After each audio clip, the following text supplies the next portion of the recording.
अस्सलाम वालेकुम रहमतुल्लाह। उम्मीद करता हूँ सब खैर आफियत से होंगे। ये जी एक हाजमा मसाला हमारा ऑर्डर जा रहा है। कुछ ऑर्डर्स हैं, मैंने कहा चले आपसे शेयर करता हूँ जो हम हाजमा मसाला हम बना रहे थे। ये जा रहा है जी कराची के लिए, और लाहौर भी कुछ जाएंगे, कुछ कराची जाएंगे, कुछ सरगोदा जाएंगे।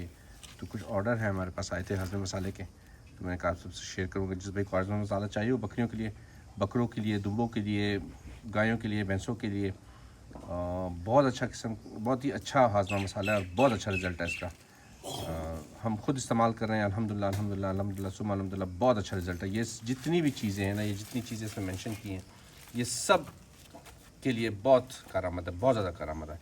और ये इसके फ़ायदे हैं, ये इसका इस्तेमाल करने का तरीका है, और ये इसकी ख़ुराक है। ठीक है जी, 100% ऑर्गेनिक है। इंशाल्लाह ताला आप सबके जानवर बहुत बहुत अच्छे रहेंगे। इंशाल्लाह ताला इसके इस्तेमाल से आप लोगों को फ़ायदा होगा, बहुत ज़्यादा फ़ायदा होगा। खुश रहें, आबाद रहें, दुआओं की दरख्वास्त है।